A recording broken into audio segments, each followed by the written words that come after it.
Sahabat DKB, kita kembali berjumpa dalam acara Gema Kasih Indonesia bersama saya Pendeta Aryan Sularosa. Pemandu percakapan kita ini sebuah program untuk membicarakan isu-isu sosial politik atau masalah lain di tengah-tengah masyarakat dalam perspektif iman Kristen tentu saja, dan juga membicarakan pokok-pokok penting dari ajaran gereja atau perkembangan pemikiran teologi untuk menolong kita dapat merespon situasi dengan lebih tepat sebagai orang-orang Kristiani di tengah-tengah masyarakat.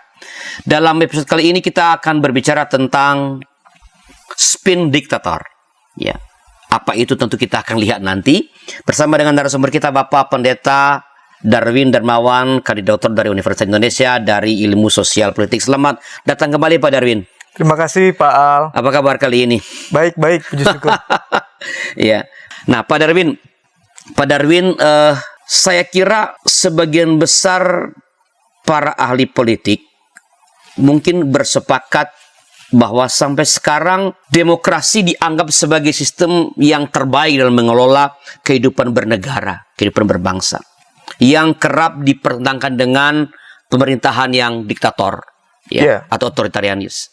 Nah, tapi apakah benar bahwa demokrasi ini memang benar-benar tak lagi punya celah untuk melahirkan pemimpin yang diktator yang justru bertentangan dengan demokrasi?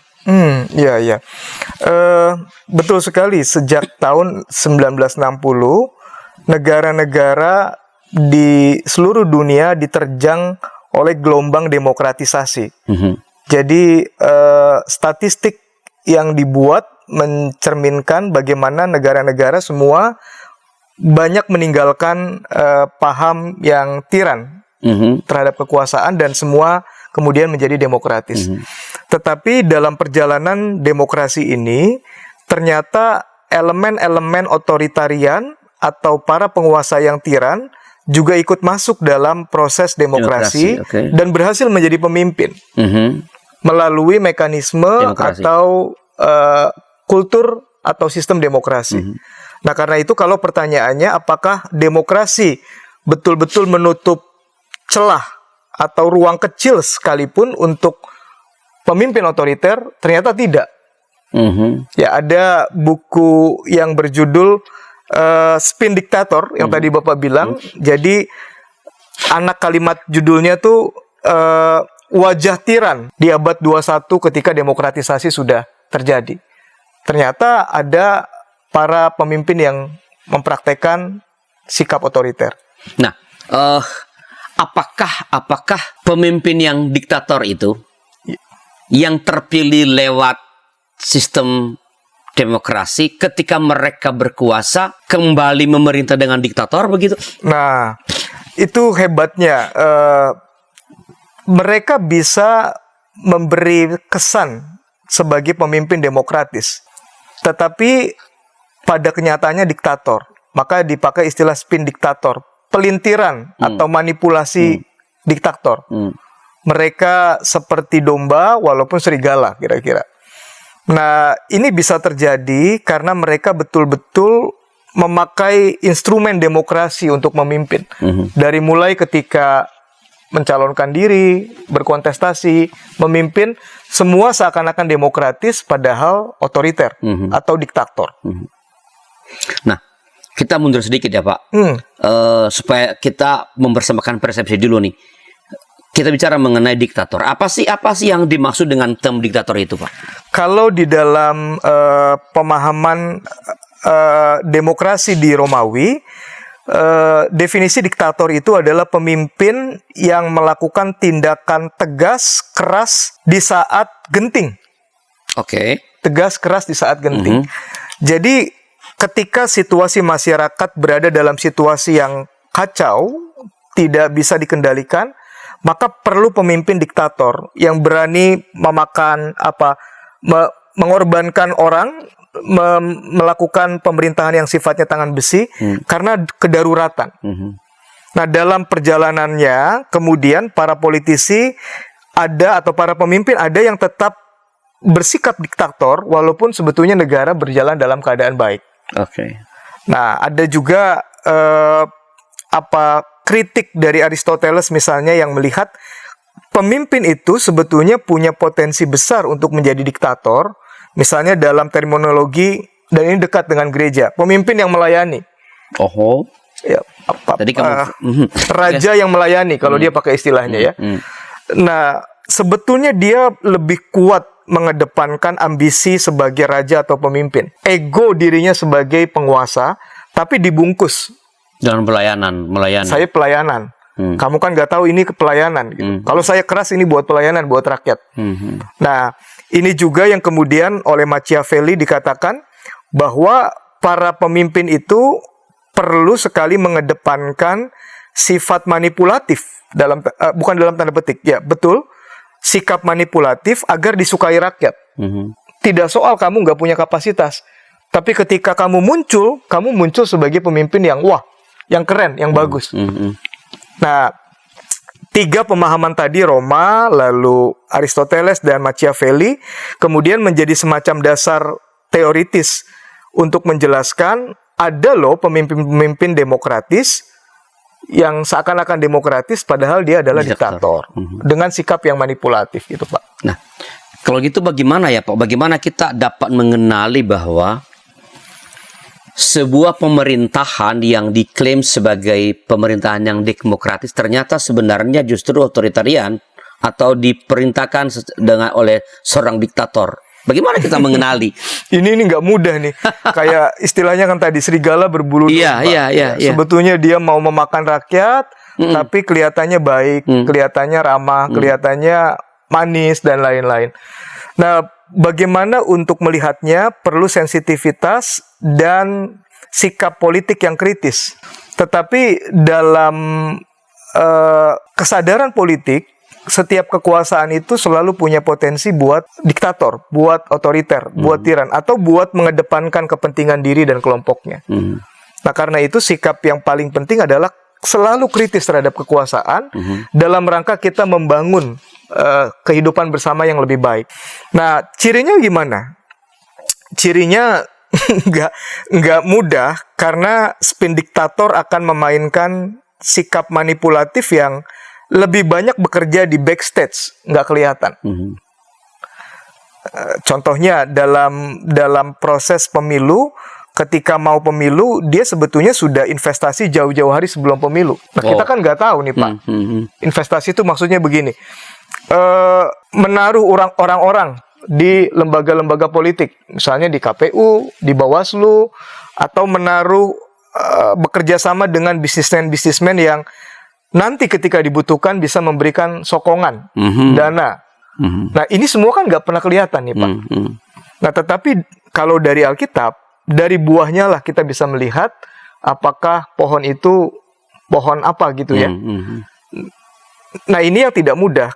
Bagaimana menentukan apakah seorang pemimpin adalah pemimpin yang betul-betul demokratis atau dia sebetulnya diktator yang berwajah demokratis? Iya, dilihat rekam jejaknya, Pak, nggak ada lagi yang lain. Jadi, tapi kan kalau rekam jejaknya berarti kan kita, kalau kan prosesnya tadi kan proses demokratis, Pak. Ya, dia tidak, tapi terpilih. Lalu gimana kita membedakan bahwa ini kan disebut sistem demokrasi, tapi dia memerintah dengan diktator? Gimana cara mengidentifikasinya? Apa tanda-tandanya bahwa dia sebenarnya tidak demokratis? Ia diktator sebenarnya, tapi ia dibungkus oleh demokrasi. Yang diktator sebelum era demokrasi itu dia melakukan pemberedelan pers, misalnya. Dia menangkap musuh-musuh politik.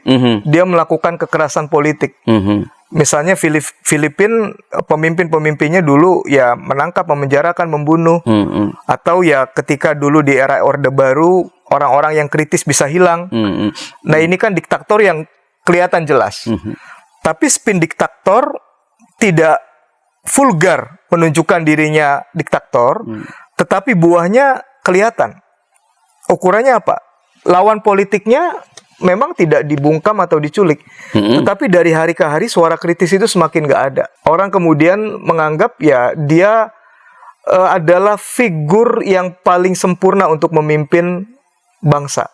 Nggak ada figur lain. Nggak ada figur lain. Misalnya ini terjadi dalam sejarah bangsa kita mulai dari pergerakan membangun nasionalisme, revolusi, lalu membangun konstitusi dalam diri Pak Karno. Dengan segala hormat terhadap warisan, lalu legacy dan jasa besar Pak Karno, tapi sempat terjadi Pak Karno itu mendefinisikan semua hal tentang nasionalisme ada pada dirinya.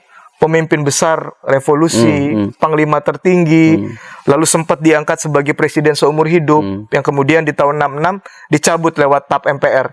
Ya nggak bisa juga seumur hidup gitu ya. Walaupun ini ada persoalan politik terkait dengan Pak Harto ya.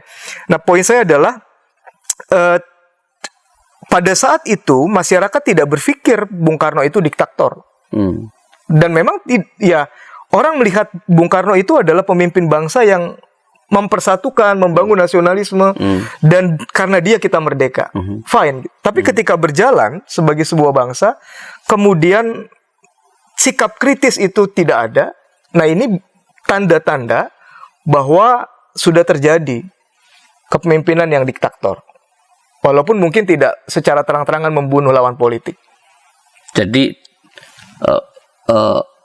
meskipun kan dengan membiarkan sebuah media, membiarkan oposisi sebuah seperti itu, orang membiarkan orang-orang kritis, tapi ia tetap dengan membiarkan itu, ia tetap bisa menjalani kepemimpinan secara diktator. Berarti dia main apa tuh?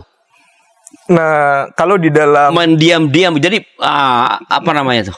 Main diam-diam gimana nih Pak? Jadi main di bawah, karena yang terlihat umum kan apa namanya, pers ada, oposisi ada, tapi sebenarnya dia diktator gitu.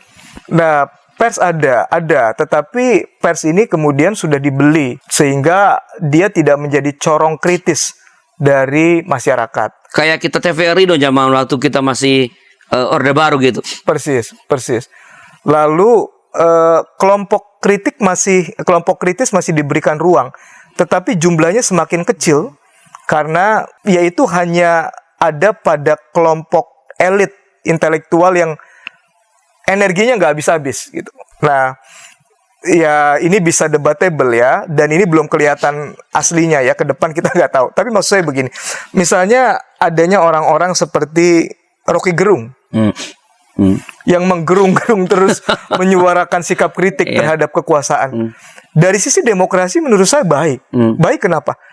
Karena Pak Presiden Jokowi nggak akan hancur legitimasinya dengan 5 orang seperti Rocky Gerung. Tetapi kemudian ketika Rocky Gerung dibungkam dengan berbagai macam cara, akhirnya tidak ada sama sekali orang-orang yang bisa menggerung-gerung menyuarakan kritik. Padahal namanya kehidupan bersama itu dalam alam demokrasi selalu perlu check and balances. Selalu perlu. Ya minta maaf kalau ada yang berbeda pandangan dengan saya. Tapi misalnya begini, anak Pak Jokowi datang ke Pak Rocky Gerung, Pak Luhut diundang dong. Kalau Pak Luhut dong diundang sama Rocky Gerung kan, di channel Rocky Gerung dia diundang. Perlu dicek dia diundang atau perlu dicek lagi nih Pak. Nah tetapi oke lah diundang. Tapi kehadiran misalnya Pak Luhut sebagai orang yang punya peran dominan sebagai tangan kanan Pak Jokowi, ini betul-betul secara politik, ya dari sisi strategi politik luar biasa. Karena orang yang sangat konsisten menyuarakan kritik sampai sekarang, salah satunya kan Pak Rocky Gerung. Tapi ketika ketemuan, saya yakin seyakin-yakinnya Pak Rocky Gerung pasti akan agak at least mengurangi lah volume atau intonasi kekritisannya. Dan kalau ini terus terpelihara, tidak ada lagi ruang kritis untuk melakukan mekanisme check and balances, Pak. Dan ini bisa berbahaya dari sudut pandang demokrasi. Gitu. Berarti upaya merangkul dengan berbagai cara orang-orang yang sangat kritis atau media supaya quote and quote pro pada penguasa itu sebenarnya tanda-tanda seorang pemimpin itu sebenarnya udah diktator walaupun negara demokrasi. Bisa begitu. Misalnya ya dari sisi kita kan sistemnya presidensial, ya presidensial. Tetapi presiden tidak akan bisa bergerak leluasa tanpa persetujuan legislatif dewan. Komposisi legislatif kan sebetulnya sudah banyak semua pada Pak Jokowi. Jadi suara kritis itu ya nyaris tidak kedengeran. Selain misalnya PKS yang kemarin menolak BBM dikapitalisasi, ditempelin kami menolak, tapi juga suaranya ya begitu kira-kira. Jadi sangat sangat susah ya sebenarnya mengidentifikasi. Oke, apakah nanti kita nanti akan kembali membicarakan apakah di negara kita sebenarnya gejala-gejala semacam ini sudah ada setelah beberapa informasi berikut ini.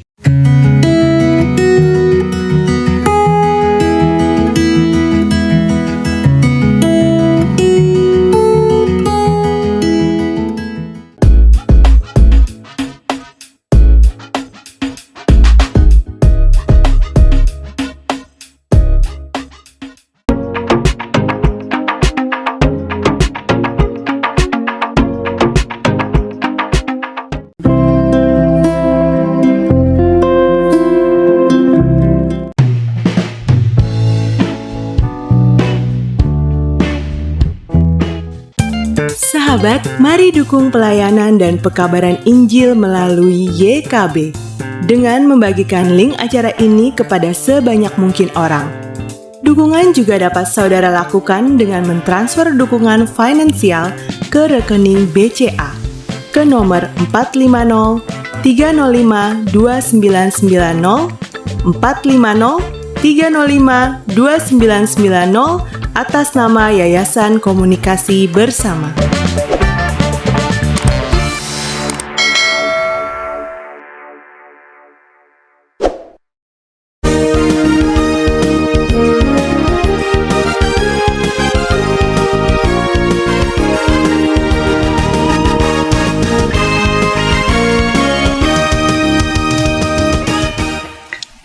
Sahabat KBN, masih dalam acara Gema Kasih Indonesia dengan saya Pendeta Arnes Loro. Sebagaimana percakapan kita bicara mengenai spin diktator dengan narasumber kita Bapak Pendeta Darwin Darmawan, kandidator dari Universitas Indonesia dalam Fakultas Ilmu Sosial Politik. Bila ada masukan-masukan atau ada komentar, pertanyaan, silakan tulis di kolom komentar dan nanti Pak Pendeta Darwin tentu dengan senang hati akan merespon pada waktunya. Pak Darwin, ini kita kan bicara mengenai spin diktator. Ya, di telinga saya ini kan rada baru Pak. Ya, baru terus terang baru dengar ini, ya, baru tahu ini. Kalau hate spin itu sudah pernah, udah lama. Ini apa sih dan dari mana munculnya istilah spin diktator ini, Pak? Iya, ini buku yang relatif baru, kalau saya nggak salah bulan Maret. Dan buku ini ditulis oleh ekonom Rusia sama ahli politik dari Amerika. Ya, saya lupa nama persisnya, tapi buku ini mau menjelaskan perubahan wajah tiran atau diktator karena mereka bisa hidup di alam demokrasi. Dia misalnya menyebut beberapa di antaranya Lee Kuan Yew di Singapura, lalu Alberto Fujimori di Peru, di Hungari Viktor Orban, termasuk pemimpin Turki Erdogan. Nah, mereka disebut sebagai diktator. Yang terakhir dia sebut juga yang sekarang menjadi aktor utama perang Rusia-Ukraina, Presiden Rusia, Vladimir Putin. Ya, Putin itu ya lebih demokratis kesannya dibanding pemimpin-pemimpin terdahulu, tetapi suara kritis terhadapnya itu nyaris tidak ada, termasuk ketika memutuskan untuk perang, ya suara kritis di dalam negeri itu tidak banyak ya. Nah, jadi dua penulis ini concern untuk memberikan catatan kritis bahwa demokrasi bisa juga loh berbahaya ketika dia dibajak oleh mereka-mereka yang sebetulnya punya watak diktator, tapi kemudian terpilih dengan cara yang demokratis. Nah, dalam buku ini ditunjukkan orang-orang ini sangat-sangat cerdik dalam rangka mendapatkan kekuasaan, mempertahankan dan melanggengkan kekuasaan. Masuk di Turki ya, merubah atau mengamandemen konstitusi tertentu agar lebih lama dan seterusnya. Nah, jadi yang disebut sebagai spin diktator adalah para diktator yang memelintir wajah diktator sedemikian rupa lalu memberi kesan mereka adalah orang-orang demokratis yang perlu dicintai oleh rakyatnya. Nah, ciri-cirinya mereka lebih banyak melakukan semacam pelintiran informasi. Jadi tidak mengedepankan kapasitas pribadi, integritas pribadi, tapi lebih mengedepankan misalnya, kita punya musuh yang harus kita lawan. Kita berada dalam situasi bahaya, seperti yang dilakukan misalnya juga oleh Trump di Amerika. Nah, karena ini kemudian masyarakat lebih fokus melihat ancaman dan memposisikan orang-orang ini sebagai pemimpin yang menyelamatkan. Nah, inilah yang disebut sebagai spin diktator, Pak. Jadi apa bisa dikatakan upaya mengkamuflase diri sebenarnya. Jadi sebenarnya mereka mempraktekkan memerintah dengan sangat dengan otoriter, ya. Tetapi mereka membungkus itu dengan dengan demokrasi. Dengan demokrasi. Ya, atau mereka memang hidup di tengah alam demokrasi, harus mengikuti cara-cara demokrasi supaya jadi pemimpin. Tetapi faktanya mereka adalah diktator. Mereka berarti boleh dikatakan mereka menghidupi demokrasi sampai ketika mereka terpilih. Ya, mereka punya watak diktator yang kemudian memang berhasil menjadi pemimpin di negara demokrasi atau dalam situasi yang demokratis gitu, Pak. Jadi hanya prosesnya yang demokratis, wataknya tetap. Wataknya diktator, ya. Dan ketika mereka terpilih saja, kan tentu tatanannya kan tatanan demokratis.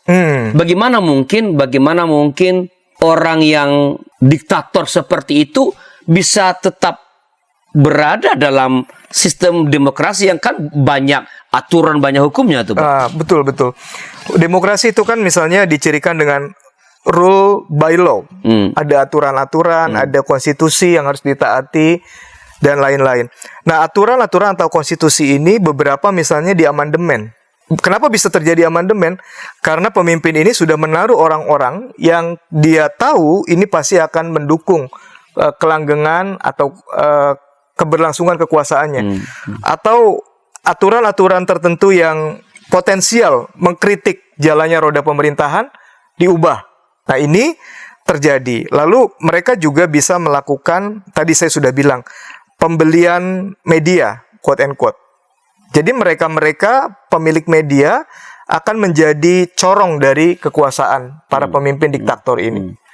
Mereka juga berkolaborasi dengan bisnismen, sehingga bisnismen ini mendapatkan misalnya kompensasi bisnis dari pemerintahan, tapi mereka bersamaan dengan itu juga harus memberikan dukungan-dukungan ekonomi kepada pemimpin-pemimpin diktator ini. Nah, di belakang layar kan nggak ada yang tahu nih, Pak. Di belakang layar nggak ada yang mengerti, sehingga yang terjadi orang melihat ini pemimpin yang baik, yang dicintai rakyat, tetapi sebetulnya di belakang layar negara nggak kemana-mana gitu. Ketidakadilan masih ada, kemiskinan masih banyak, tetapi orang berpikir ini pemimpin terbaik yang kita miliki. Ya, karena mereka membungkus yang mereka kerjakan itu ya dengan sistem demokrasi yang memikirkan kepentingan publik, begitu. Betul. Ya, kita nggak bisa misalnya melakukan penilaian atau mengkategorisasi Pak Jokowi pemimpin diktator, tidak. Tetapi misalnya kalau suara-suara kritis yang objektif terhadap Pak Jokowi selalu langsung dibilang, ini anti pemerintahan, atau dengan mudah dibilang, ini kadrun. Ini bisa berbahaya dari sisi demokrasi karena kemudian memperkecil ruang kritik terhadap pemerintah. Nah, kalau ini berlangsung lama, kemudian kan orang tidak lagi punya kesempatan buat melakukan kritik, dan ini berbahaya dari sisi kemungkinan munculnya diktatorship. Apakah kalau begitu ya Pak Darwin, beberapa kali tadi diberikan contoh menyebut di Indonesia, apakah berarti pola kerja spin diktator itu sebenarnya udah menggejala dengan cukup hebat di pemerintahan kita sekarang maksudnya? Kalau saya menafsirkan wacana dalam buku ini, saya sih lebih melihat begini ya Pak. Karena politisi itu sadar bahwa dia perlu memainkan image sebagai orang yang baik, orang yang benar, orang yang cinta rakyat.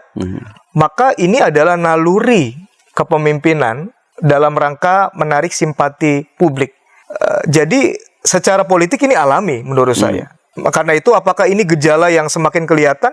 ya ini alami sih Pak. Dari sisi misalnya kepentingan pemerintah mengedepankan kami berhasil, kami sukses, fine-fine aja kan. Yang tidak boleh adalah suara kritik itu semakin kecil dan kita menganggap semua sikap kritis sebagai lawan politik yang tidak sehat gitu. Ini yang nggak boleh. Dan ini kalau Pak Darwin melihat situasi kita, kan kemarin tuh ya Pak, siapa yang nanya ke Pak Jokowi gitu, itu katanya di Indonesia itu tidak ada kebebasan. Lalu Pak Jokowi mengatakan apanya yang tidak ada kebebasan? Presiden dihina, dibilang dungu, tetap aja orang bebas bicara. Iya. Nah, kalau Pak Darwin melihat apakah sebenarnya di pemerintahan kita ini gejala, saya ingin mendengar gejala pola kerja spin diktator itu sebenarnya ada gitu loh. Dari sisi indeks demokrasi, hal-hal yang terkait kebebasan itu memang menurun, Pak. Oke. Itu menurun, ya. Bisa terjadi karena upaya-upaya pemerintah langsung, misalnya menindak tegas atau melarang pembicaraan kritis, tapi juga kultur di media sosial sudah terbangun, misalnya image bahwa pemimpin kita baik, pemimpin kita merakyat, pemimpin kita peduli, yang memang benar gitu ya. Tapi kan bukan berarti kemudian tidak boleh ada kritik. Nah, pada ekstrim ketika mengkritik pemerintah sebagai yang dungu, tidak punya otak, ini juga tidak demokratis. Ya, itu juga tidak baik ya. Jadi gejalanya ada ya. Ada, masing-masing ada, Pak. Ya, suara kritik di partai legislatif. Hampir semua partai-partai mayoritas kan bergabung di gerbong pemerintahan. Itu cara-cara kerja untuk menuju pada spin diktator itu kah? Salah satunya betul, ya. Merangkul oposisi. Merangkul oposisi dan mempersempit, membatasi oposisi yang sebetulnya dari sisi politik nggak perlu-perlu amat gitu loh. Ruang kritik misalnya 3-4 partai oposisi kan nggak apa-apa, karena sudah mayoritas tetapi ya sekarang hampir nggak ada kan yang lantang dan berpengaruh gitu loh Pak, dalam rangka melakukan mekanisme check and balances. Jadi semua udah pro pemerintah begitu. Atau kalau itu diupayakan dalam rangka, jadi apakah upaya merangkul oposisi itu udah pasti itu adalah pola kerja spin diktator? Tidak adakah tujuan lain dari upaya merangkul oposisi itu dalam rangka misalnya supaya kita bisa kerja dengan lebih aman demi rakyat begitu? Bisa. Dan kultur negara atau masyarakat kita yang menjunjung tinggi harmoni kan memang mengedepankan daripada ribut-ribut, ya sudah kita harmoni. Tapi ada ekses-ekses yang negatif terkait dengan harmoni karena dia menutup pintu terhadap perbedaan pendapat dan suara kritis. Ini yang sebetulnya tidak terlalu sehat dari sisi demokrasi. Jadi saya tidak bilang semua upaya merangkul dan membuat iklim politik itu menjadi sejuk, upaya spin diktator, tidak ya. Tetapi kalau itu semakin kuat, bukan tidak mungkin presiden tidak bermaksud begitu misalnya. Tetapi orang-orang di bawahnya, lingkaran elitnya yang mengkondisikan sedemikian rupa supaya nggak ada suara kritik terhadap segala kebijakan. Padahal kan nggak selalu semua kebijakan pasti baik, Pak. Betul. Ya, misalnya kebijakan ketika yang lalu ada informasi bahwa yang ikut melakukan bisnis PCR, ya orang-orang yang terkait dengan pemegang kebijakan. Dia pemainnya, dia wasitnya, ya ini kan sudah tidak benar. Nah, ketika ada suara kritik terhadap ini kan perlu sekali sehingga oh ya sudah, sahamnya sudah milik orang kok gitu. Misalnya Pak Luhut bilang begitu, ini kan bagus kan. Sebab kalau kemudian begitu saja berjalan dan kita percaya semua baik, wah, bisa-bisa memang tidak baik gitu Pak. Oke. Saya masih penasaran sebenarnya soal ini. Artinya apa? Artinya ialah kalau memang sejak awal kan upaya pemerintah sekarang untuk merangkul oposisi itu sangat kuat. Jadi kalau bisa 90% partai itu menjadi partainya pemerintah walaupun dulu adalah oposisi. Nah, sekali lagi bagaimana lalu kita membedakan ini usaha untuk sebagai bagian dari kerja spin diktator, atau sebenarnya ini dalam rangka supaya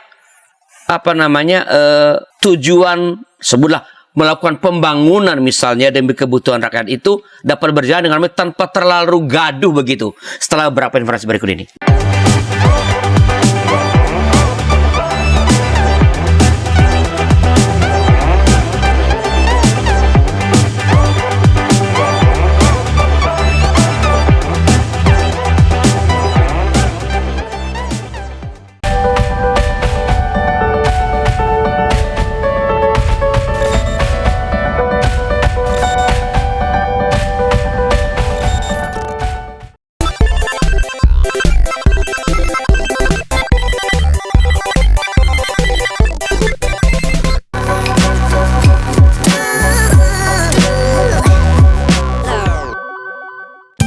Sahabat, mari dukung pelayanan dan pekabaran Injil melalui YKB dengan membagikan link acara ini kepada sebanyak mungkin orang.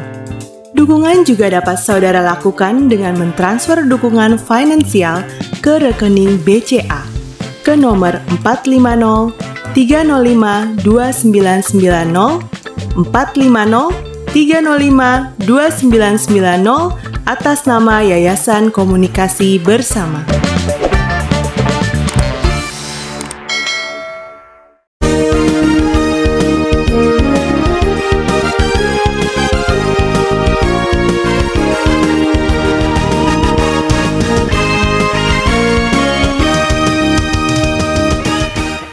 Sahabat kami masih dalam acara Gema Kasih Indonesia dengan saya Pendeta Ars Laros. Bagaimana percakapan kita sedang berbicara tentang spin diktator bersama dengan narasumber kita Bapak Pendeta Darwin Darmawan, kandidat doktor dari Universitas Indonesia dalam bidang atau ilmu sosial politik. Pak Darwin, saya masih penasaran ini Pak. Sebagai awam yang tidak terlalu paham ilmu politik, juga bukan pengamat politik, itu saya ingin penegasan dari Pak Darwin.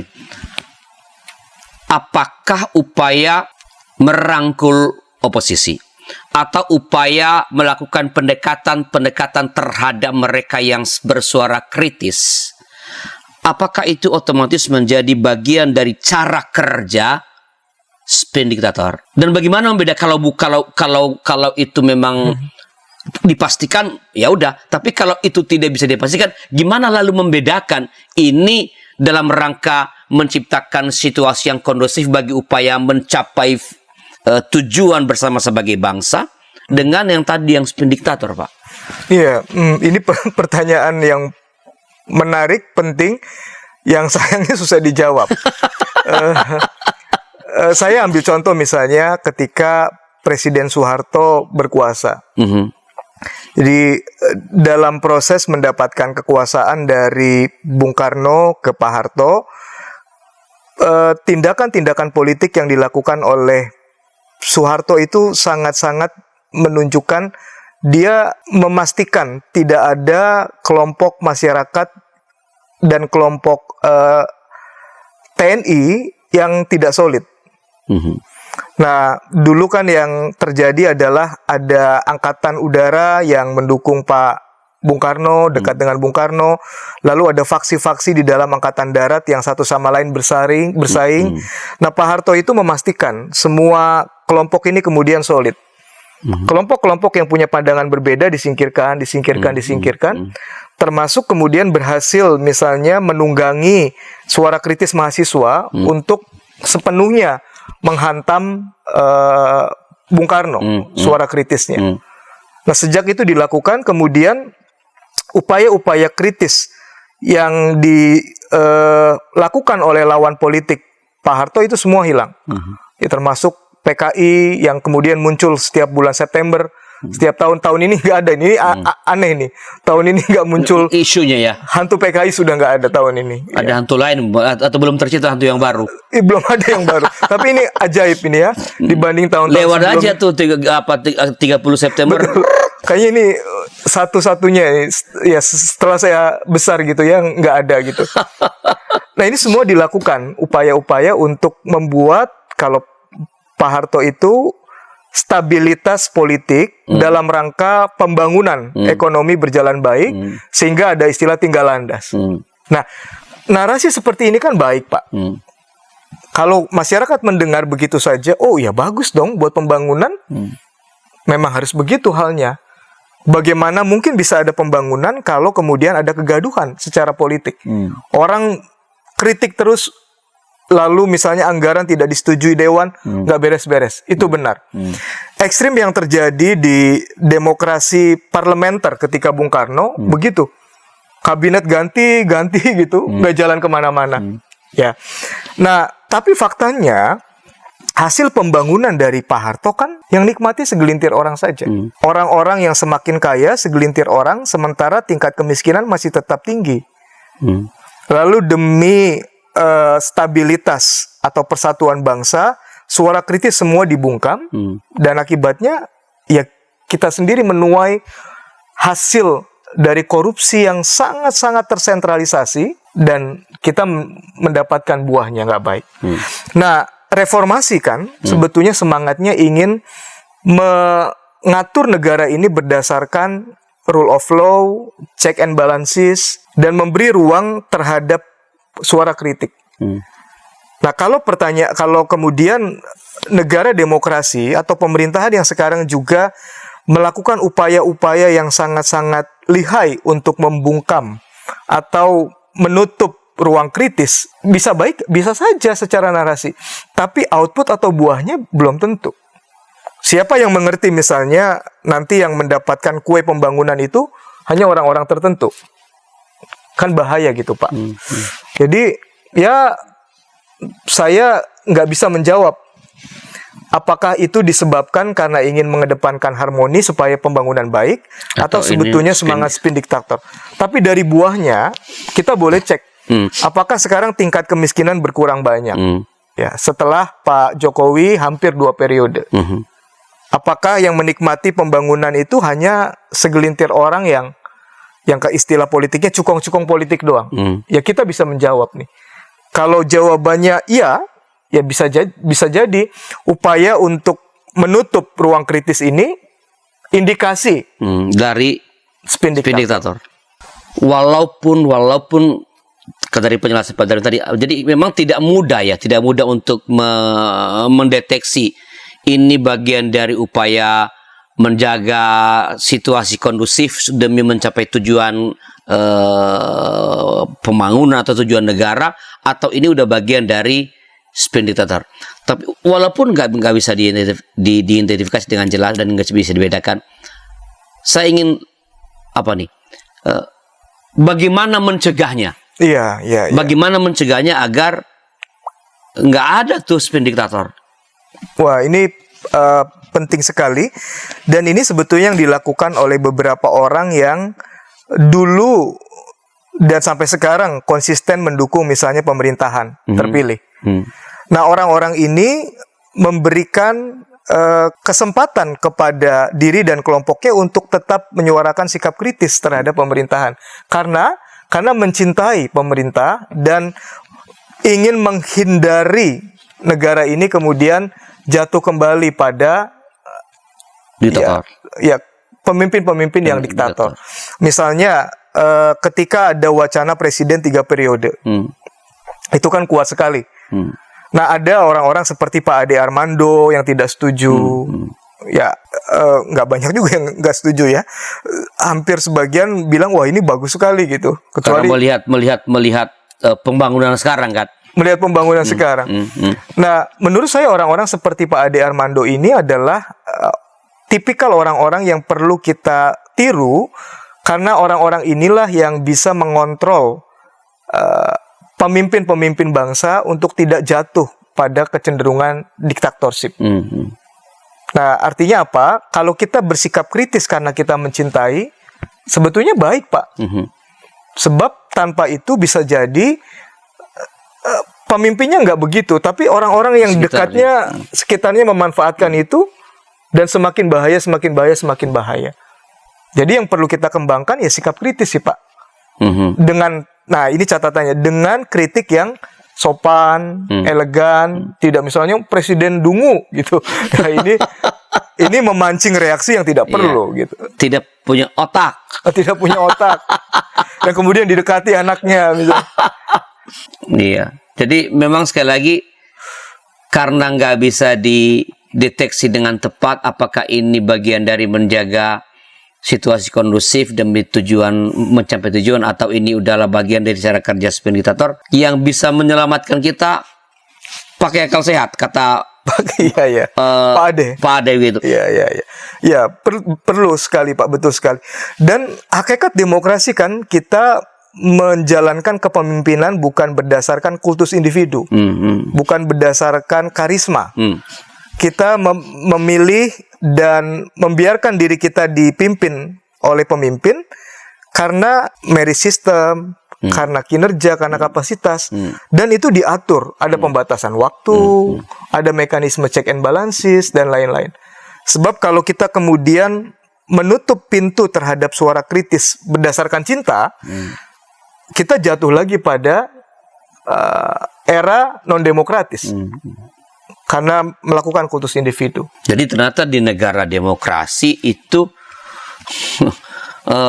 bisa pemimpinnya sebenarnya diktator, sangat mungkin, ya. Walaupun ia juga sekaligus dicintai oleh rakyat karena hal-hal baik yang dia lakukan untuk rakyat. Iya, atau informasi-informasi yang seakan-akan baik untuk rakyat. Seakan-akan baik. Iya. Ya contoh nih ya Pak, ya saya di sinode kalau nggak ada yang kritik, semua baik-baik, semua dianggap ini juga bisa kemudian terlena dan berpikir wah semua baik-baik aja nih. Dan ada momen-momen mungkin saya kemudian berpikir ya ini bagus juga buat kepentingan personal gitu ya. Tapi kalau ada yang mengkritisi, pasti kan saya wah ini nggak boleh begini nih. Ada yang mengawasi gitu. Nah ini dalam lingkup terbatas gereja, apalagi bangsa kita yang besar, yang kepentingannya begitu sangat banyak, maka sangat diperlukan sikap kewarganegaraan yang kritis kalau kita mencintai pemerintah kita. Ya, jadi kita perlu mencipta, menduplikasi, mengkloning orang-orang seperti Pak Ade itu ya. Iya, walaupun kadang nggak enak di telinga buat orang yang dikritiknya. Iya. Tapi so far sih dia kritiknya kan tidak hanya ke kelompok tertentu kan. Ya, semua ya. Kalau yang bagus juga dibilang bagus begitu ya. Itu walaupun nggak enak kalau kita dengarnya. Nah, kalau menurut Pak Darwin, apakah agama-agama atau gereja-gereja terlibat dalam upaya mencipta orang-orang yang bisa sebut menjadi orang yang mengawasi lah supaya demokrasi kita tetap demokratis dan tidak akan muncul terjadi spin diktator.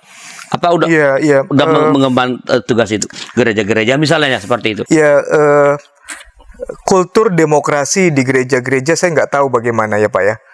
Tetapi rasa-rasanya gereja sebagai institusi rohani agak-agak kecil memberikan ruang terhadap sikap kritis. Kalau pemimpinnya dikritik, ya ini kan normal ya, wajar. Kita pimpinan rohani, ya dekat dengan Tuhan, masa sih keliru, masa sih salah jalan. Dan ini juga mungkin ada dalam persepsi jemaat-jemaat gereja. Kalau mau kritik pendeta, kritik pimpinan gereja, rasanya kok aduh nggak enak ya, nggak pas, nggak sopan. Nah akibatnya ya kultur ini tidak terbangun. Karena di dalam gereja sendiri kultur ini tidak hidup begitu. Karena di dalam beberapa gereja ini tidak terlalu hidup. Ada juga gereja-gereja yang kritis kan, akhirnya malah sering berantem. Ada juga yang begitu. Jadi tergantung gerejanya ya. Tetapi paling sedikit di GKI ya ada rasa tidak enak untuk mengungkapkan apa-apa yang menurut kita benar. Ada sungkan. Ini ada baiknya buat harmoni, tapi perlu diperbaiki agar juga kalau kita sebagai keluarga tahu anggota keluarga kita tidak baik, ya dikasih tahu baiknya dengan cara yang baik gitu. Oke. Ini tak terasa pada hari ini udah menit-menit terakhir dari segmen yang ketiga ini.